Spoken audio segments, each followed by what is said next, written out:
And he said to him, when you wake up, you're not going to know how to drive a car. Gets in the car, he doesn't know where to put this key to start the bloody thing. Because his mind's decoding system has been intervened in to program that state of being. They then come back in the studio, and Hammond's having a laugh, and he thinks it's all very funny, and he thinks it's over, except that the programming's still in there. So they're sitting there live in the studio, and they're chatting away, and McKenna does his thing again, and Hammond goes, and he tells Hammond that this car, this toy car, is his real 911 Turbo or something. And he goes across, and he gets in the car, acting as if it's his car, and then this other guy comes in another toy car and smacks him in the side. And Hammond reacts as if his real car's just been smacked.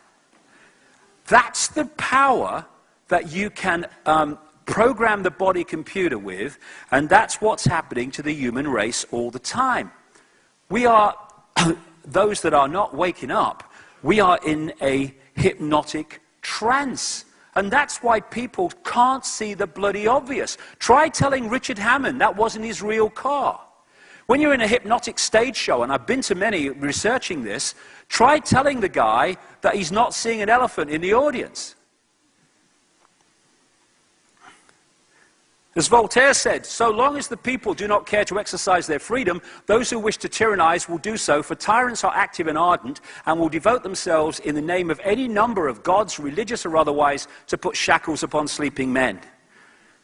And so putting us to sleep hypnotically is fundamental to it. And that's why this phrase, people are waking up, is so absolutely accurate. That's what we're doing. We're waking up from the trance. And when the guy who thinks there's an elephant in the audience wakes up from the trance, there's no elephant anymore. He can see reality in a different way. It's about keeping us in a hypnotic state. And here's a hypnotist. Television, people don't know it. 99.9% of them don't know it anyway. They are hypnotists. They are implanting into the mind, through a real powerful form of mind control called repetition, a version of the world and reality that, if we take it on, puts us all in the same norm of perception. All the time, 24/7, wherever you go. Me, me, me, me, me, me, me, me. Same repeating things. 19 hijackers who couldn't fly Cessnas suddenly manifested the ability to fly wide-bodied jets. Over and oh yes, yeah, don't know where it came from, honey, but they just managed to. They must have read a book. And then you have in America on the left, they are Democratic supporting news presenters, and these in Fox, of course, are far right-wing supporting presenters, and they are apparently putting different points of view, but together they see the system in the same way. They just want to come from it from a slightly different angle.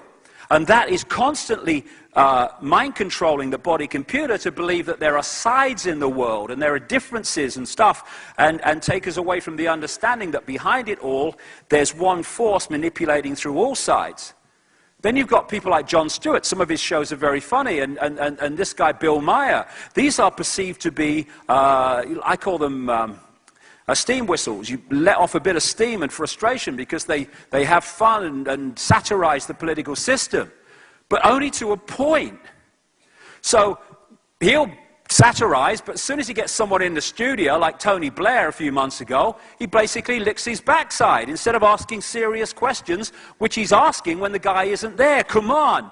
And Bill Maher, why he's against, ridicule in the system and all that, and politicians, he vehemently attacks anyone who says that 9/11 was not, the official story was not true.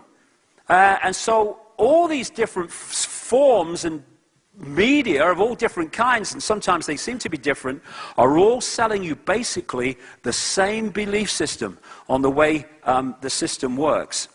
And as a result of this mind control technique called repeating, So many people believe things they've never checked, never asked about, never questioned in any way, but because it's the norm, because everyone believes it, it becomes their truth. Oscar Wilde, great English writer, said, most people are other people. Their thoughts are someone else's opinions, their lives are mimicry, their passions are quotation. That's what happens when we just repeat without question. We have teacher repeaters who just repeat what they are told to tell the children and what they learn themselves in their academic life and in teacher training.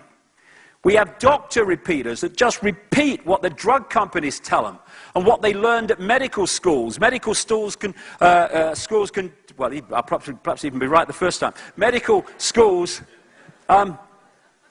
controlled by the drug companies. We have scientist repeaters repeating the bloody nonsense that a tiny, tiny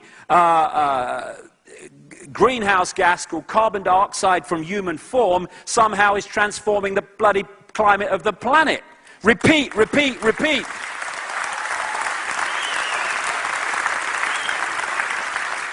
Classically, journalist repeaters just repeating the official story and calling it journalism, no questions asked. Politician repeaters.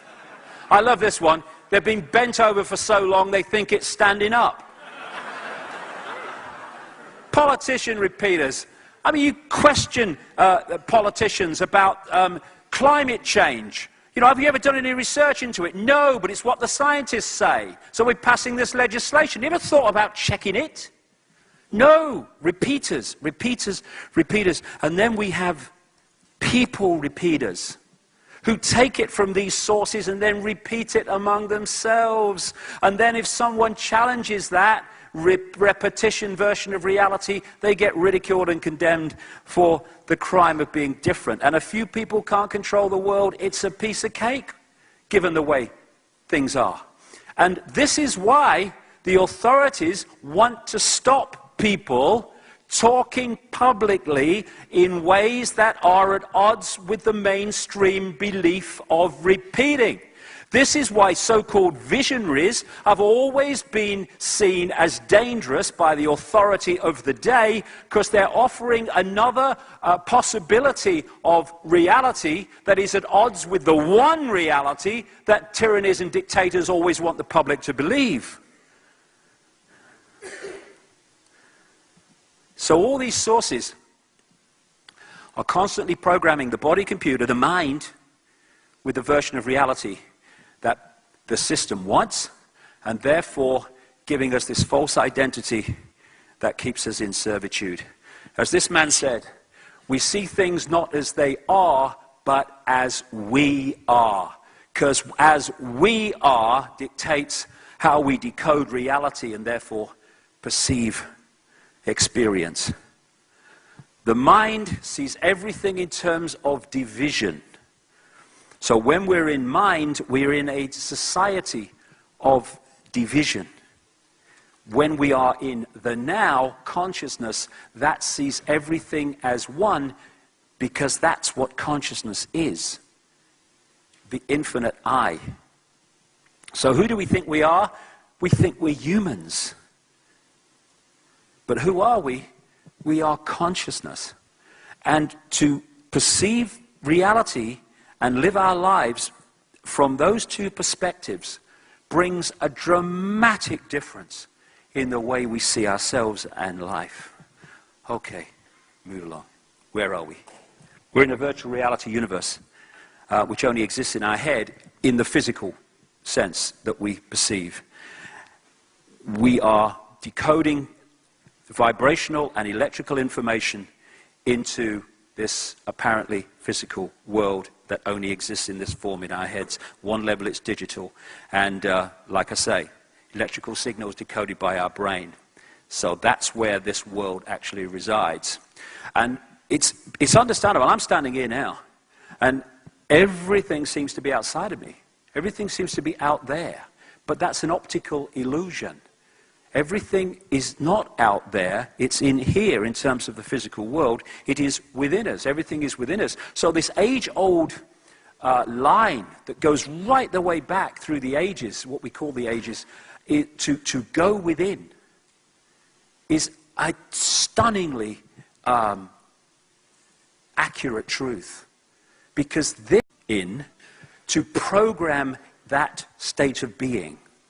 They then come back in the studio, and Hammond's having a laugh, and he thinks it's all very funny, and he thinks it's over, except that the programming's still in there. So they're sitting there live in the studio, and they're chatting away, and McKenna does his thing again, and Hammond goes, And he said to him, when you wake up, you're not going to know how to drive a car. Gets in the car, he doesn't know where to put this key to start the bloody thing. Because his mind's decoding system has been intervened to the human race all the time. We are, those that are not waking up, we are in a hypnotic trance. And that's why people can't see the bloody obvious. Try telling Richard Hammond that wasn't his real car. When you're in a hypnotic stage show, and he tells Hammond that this car, this toy car, is his real 911 Turbo or something. And he goes across and he gets in the car, acting as if it's his car, and then this other guy comes in another toy car and smacks him in the side. And Hammond reacts as if his real car's just been smacked. That's the power that you can program the body computer with, and that's what's happening.